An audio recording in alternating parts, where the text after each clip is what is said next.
أعوذ بالله من الشيطان الرجيم. بسم الله الرحمن الرحيم. لا أقسم بيوم القيامة ولا أقسم بالنفس اللوامة أيحسب الإنسان أن لن نجمع عظامه بلى قادرين على أن نسوي بنانه بل يريد الإنسان ليفجر أمامه يسأل أيان يوم القيامة فإذا برق البصر وخسف القمر وجمع الشمس والقمر يقول الإنسان يومئذ أين المفر كلا لا وزر إلى ربك يومئذ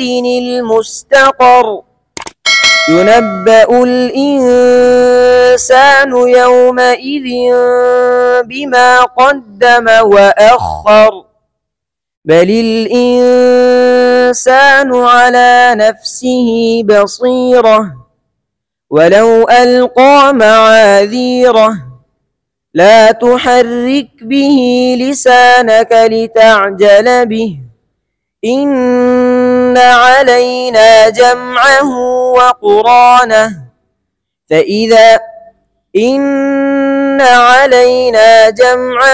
وقرآنه فإذا قرأناه فاتبع قرآنه ثم إن علينا بيانه كلا بل يحبون العاجلة ويذرون الآخرة وجوه يومئذ ناظرة إلى ربها ناظرة ووجوه يومئذ باسرة تظن أن يفعل بها فاقرة كلا إذا بلغت التراقي وقيل من راق وظن أنه الفراق والتفت الساق بالساق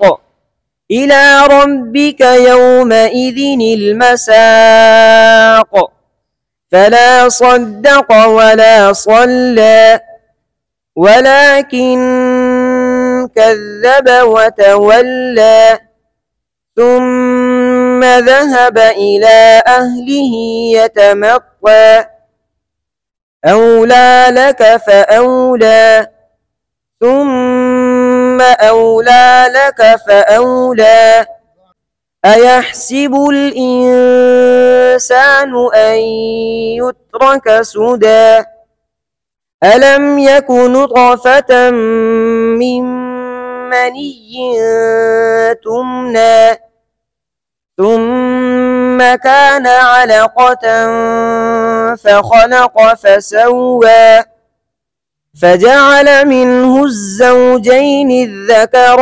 والأنثى أليس ذلك بقادر على أن يحيي الموتى. بسم الله الرحمن الرحیم. सूरत क़ियामा क़िरात इमाम अबू अमर बसरी में इन्होंने पढ़ा। इनके दो रावी हैं, दूरी बसरी और सूसी।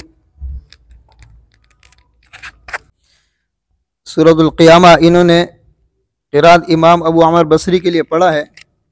इनको दो रावी है, दूरी बसरी और सूसी। सूसी के लिए मध्य मुनफसिल में सिर्फ कसर है, दूरी के लिए कसर और तवसुत दोनों है। मध्य मुत्तसिल में दोनों रावियों के लिए तवसुत है, मध्य लाजिम में दोनों रावियों के लिए तूल है। ला उक़सिम ये लाम में मध्य मुनफसिल में कसर गया, ये सूसी के लिए है। दूरी के लिए इसमें कसर और तवसुत दोनों है। उक़सिम मीम साकिन है, ये मैंने आपको बताया था, इदगाम की सूरतों में इसको लिखा था। میم ساکن ہے، یہ میم ساکن یہ صرف جو ہے کیا نام ہے سوسی کے لیے ہے. کس کے لیے ہے؟ سوسی کے لیے ہے. ولا اقسم بالنفس اللوامہ، اس میں بھی لام کے اندر جو الف ہے، الف مدہ میں قصر کیا، یہ سوسی کے لیے ہے. اقسم میم ساکن ہے، یہ میم ساکن جو ہے نا کس کے لیے ہے؟ صرف سوسی کے لیے، دوری کے لیے نہیں ہے. ایحسب باب حسب یحسب، آپ نے پڑھا ہے نا مضارع مکسور العین یعنی سین کے زیر کے ساتھ ہے. یہ امام ابو عمر بصری مکمل کے لیے ہے، دونوں راویوں کے لیے ہے. النجم عظام، عین کا عین میں ادغام، یہ ادغام جو ہے نا کیا نام ہے یہ سوسی کے لیے ہے.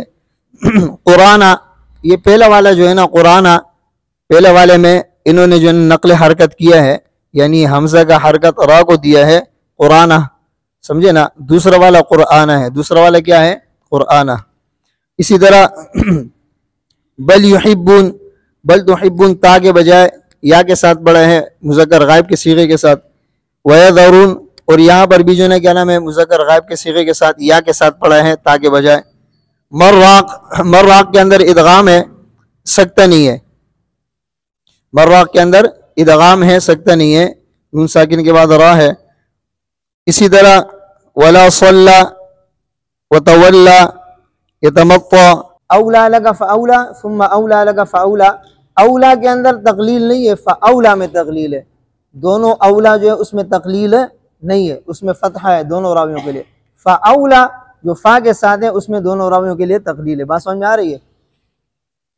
ایحسب کے اندر زیر، یعنی یہ جو تقلیل ہے ولا صلی وتولا یتمطع فاولا، یہ کلمات میں جو تقلیل ہے یہ تقلیل دونوں راویوں کے لیے. تقلیل کا مطلب ہے امالہ صغرا، یہ امالہ صغرا دونوں راویوں کے لیے.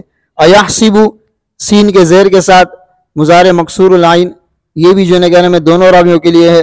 صدا اگر وقف کریں گے تو وقفاً اس میں جو ہے نا تقلیل ہوگا، ملا کر پڑھیں گے تو تقلیل نہیں ہوگا، یہ بھی دونوں راویوں کے لیے ہے.